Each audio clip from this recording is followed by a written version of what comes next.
Hello, আসসালামু আলাইকুম। চলে এসেছি আমাদের থাইল্যান্ড ব্লগ নিয়ে।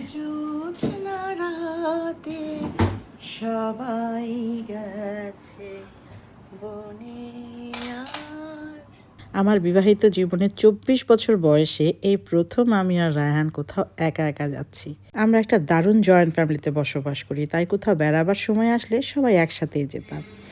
এবার ঠিক করলাম আমরা দুজনে যাব, কারণ আমাদের 24 বছর বিবাহবার্ষিকী সবে শেষ হলো।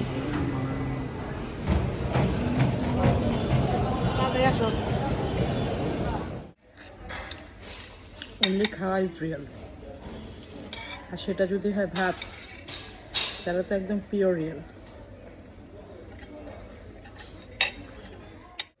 New blogger in town, see my dear husband.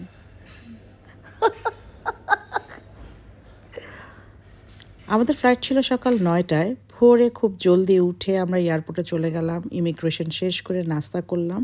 ফ্লাইটের সময় হয়ে গেছে। রায়হান নতুন ডিজিআইটা নিয়ে একটু নাড়াচাড়া করছিল, যেহেতু আমি তখনও ওটা ঠিক মতো অপারেট করতে পারছিলাম না। এই যে কয়দিন আগে পুড়ে গিয়েছিল এয়ারপোর্টে, সেই জিনিসটাও দেখছিলাম আমরা। ইস, কত কিছু যে পুড়ে গেল। তারপর আর কি একটু রং ঢং ভাবছিলাম। ফ্লাইট একদম অন টাইম, তার মানে তার পরের ফ্লাইটটা ঠিক মতো ধরতে পারবো। দিকে তাকো তো।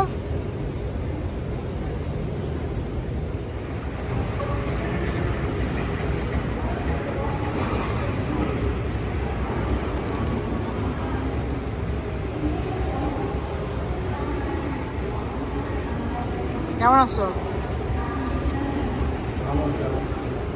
আমরা পৌঁছে গেছি থাইল্যান্ডে সুবর্ণভূমি এয়ারপোর্টে। প্রথমেই নেমে আমরা সিম কিনছিলাম, কারণ সবার সাথে যোগাযোগ করাটা জরুরি। সব ফর্মালিটি শেষ করে সিম নিয়ে তারপর আমরা কিনলাম একটা পেঁপের বাক্স।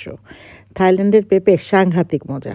নেন, খান খান। আমাদের ফ্লাইট ডিলের কারণে কি দিচ্ছে রায়হান?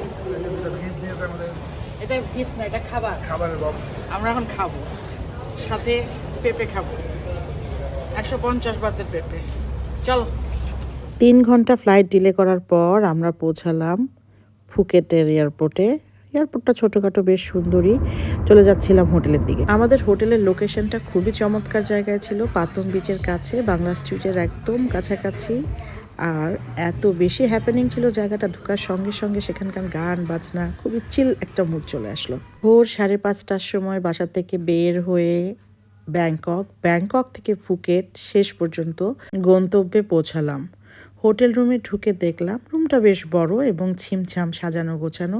সবচেয়ে বড় কথা, একদম পরিষ্কার পরিচ্ছন্ন, ধবধবে সাদা একটা বেডশিট আমার মন ভালো করে দেবার জন্য যথেষ্ট। দেখো রায়হান, আমাদের জন্য ময়ূর বানাইছে, সুন্দর না? আমাদের দুজনেরই একটা পুরানো স্বভাব হচ্ছে, যেখানে যাব একদম সংসার পেতে ফেলবো। হোটেলে পৌঁছে নিজের ঘরের মতন সবকিছু ঠিকঠাক মতো না রাখা পর্যন্ত একদম যেন পোষাচ্ছে না। আজ এ পর্যন্তই। পরের পর্ব দেখতে অপেক্ষা করতে হবে। টাটা, আল্লাহ হাফিজ, বাই বাই, চাও।